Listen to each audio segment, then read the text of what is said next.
السلام علیکم ورحمۃ اللہ وبرکاتہ۔ ناظرین کرام، ہمارے ایک بہت بڑے عالم دین، استاذ العلماء، یادگار اسلاف، شیخ الحدیث و تفسیر، مفتی اسلام، مفتی اہل سنت حضرت علامہ مولانا مفتی محمد الیاس رضوی صاحب رحمۃ اللہ تعالیٰ علیہ، جن کا انتقال ہوا، یقین فرمائیں دل بڑا رنجیدہ ہے۔ ہمارے جو اکابر علماء تھے ان میں ان کا شمار ہوتا تھا، اور جتنے بھی حضرات علماء ہیں اور اہل سنت سے محبت کرنے والے لوگ ہیں وہ سارے جانتے ہیں کہ ان کی جو طبیعت تھی وہ صوفیانہ بھی تھی، اور مزاج جو تھا وہ درویشانہ بھی تھا، اور اس کے ساتھ ساتھ جو سادگی تھی وہ ان کے کردار سے، گفتگو سے، لہجے سے، لباس سے چھلکتی تھی۔ یکدم جب معلوم ہوا کہ آپ کا انتقال ہوا ہے تو دل کو بڑا جھٹکا سا لگا، اور میری دعا ہے خلاق عالم حضرت کے درجات کو بلندیاں عطا فرمائے، اور جتنی دینی خدمت آپ نے ساری زندگی فرمائی خلاق عالم اس کو مقبول و منظور فرمائے۔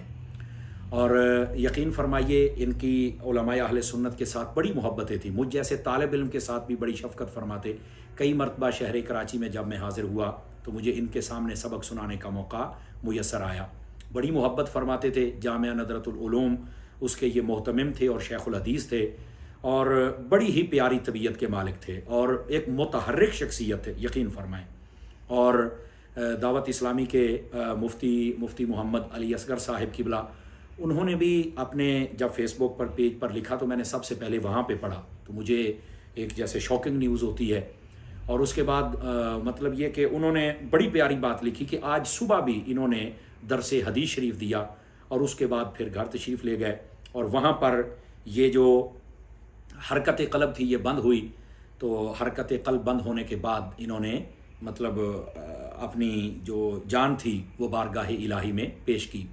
اللہ تعالیٰ ان کے درجات کو بلندیاں عطا فرمائے۔ اور پھر دیکھیں جتنے احباب سوشل میڈیا سے منسلک ہیں انہوں نے دیکھا کہ کتنا بڑا جنازہ ہوا۔ مفتی اعظم پاکستان حضرت علامہ مولانا مفتی منیب الرحمن صاحب، آپ نے امامت فرمائی، ملک کے طول و عرض سے بلکہ کئی بیرون ملک سے علماء بھی تشریف لائے، سادات بھی تشریف لائے، انہوں نے نماز جنازہ ادا فرمائی۔ اور یقین کریں ان کا جو جسد نورانی تھا وہ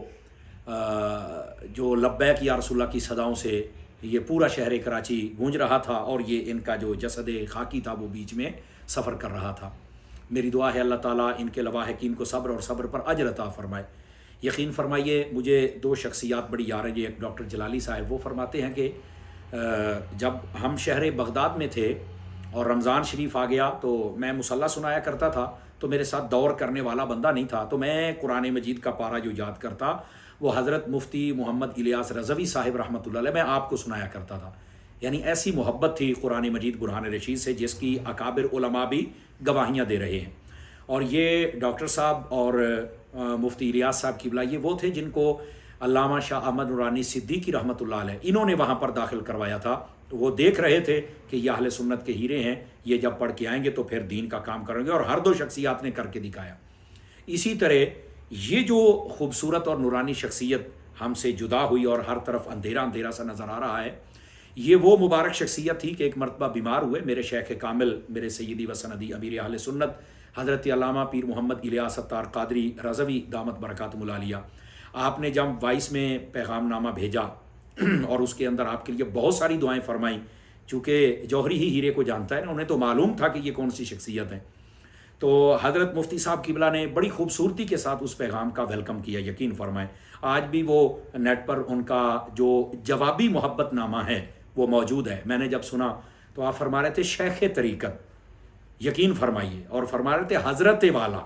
یعنی کیسی محبت کے ساتھ امیر اہل سنت کو یاد کر رہے تھے، اور فرما رہے تھے کہ جس لگن کے ساتھ یہ مگن ہے دین میں، اللہ ان کو اور برکت عطا فرمائے، اور جتنے بھی کام پوری دنیا میں ہیں دعوت اسلامی، اللہ ان کو برکت عطا فرمائے۔ یعنی وہ فرما رہے تھے کہ شیخ طریقت نے میری صحت کے لیے، عمر کے لیے، ایمان اور نیکیوں کے لیے برکت کی دعا کی ہے، میں اس سے بھی بڑھ کر ان کے لیے دعائیں کر رہا ہوں ماشاءاللہ۔ یعنی ایسا ان مشائخ کا آپس میں محبت، پیار، عزت اور احترام کا رشتہ تھا۔ بہرحال یہ اکابر اٹھتے جا رہے ہیں اور پیچھے اصاغر ہی ہیں، اور یہ سوشل میڈیا نے ایک دست و گریباں کا ماحول بنایا ہوا ہے، تو یہ ایک بڑی عجیب صورتحال ہے۔ اب تو لوگ جنازوں کو بھی نہیں بخش رہے۔ میں صرف یہی کہنا چاہوں گا کہ اپنے علماء کی اور بزرگوں کی قدر کرنا سیکھیں۔ اگر کسی مسئلے سے آپ کو تحفظات ہیں تو آپ جتنی بھی کوشش کریں، ملاقات جب تک نہ ہو آپ کبھی بھی اپنا جو مطلب نظریہ ہے اس کو بنا کر خود ساختانہ پیش کر دیا کریں۔ آپ دیکھیں مفتی اعظم پاکستان کے خلاف بھی بسا اوقات عجیب و غریب قسم کی باتیں ہم سنتے ہیں، اگرچہ کوئی بات ٹھیک بھی ہوگی تو لیکن اس کا کرنے کا انداز، میں اکثر یہ کہتا ہوں کہ یا تو ان کے لیول کا بندہ بات کرے، تو یا دوسری بات یہ ہے کہ وہ اس لیول پہ چل کے بات کرے جس لیول پہ اس کو کرنی چاہیے، ان سے ملاقات کرے اور اس کے بعد چل کے یہ بات کرے۔ لیکن یہاں تو جو آتا ہے کلپ بنا دیتا ہے، تو اب اتنے علماء ان کے پیچھے کھڑے ہیں اور وہ سب کی امامت کر رہے ہیں، تو اب پھر کدھر گیا؟ چورن تو نہیں نہ بکے گا۔ مہربانی فرمائیں، خدا کا خوف کریں، اہل سنت کے اوپر رحم کریں، اور اگر کوئی مسئلہ سمجھ نہیں آتا تو علماء کے پاس بیٹھ جائیں۔ اتنے علماء اور مشائخ اگر ان کو اطمینان ہے تو یہ جو سوشل میڈیا پر آئے دن باتیں کرتے ہیں آپ کو بھی اطمینان کرنا چاہیے، اور کوئی بات ہے بھی صحیح تو وہ سمجھی جا سکتی ہے، فرشتہ کوئی بھی نہیں ہوتا، لیکن اس کا جو طریقہ کار ہے وہ سوشل میڈیا نہیں ہے، اس کو ایک انداز کے ساتھ کرنا چاہیے۔ جو عادی مجرم ہوتے ہیں ان کے ساتھ تو آپ بات کر سکتے ہیں۔ بہرحال اللہ تعالی ہمیں سمجھنے کی توفیق عطا فرمائے، اور حضرت مفتی صاحب کے اللہ تعالی درجات کو بلند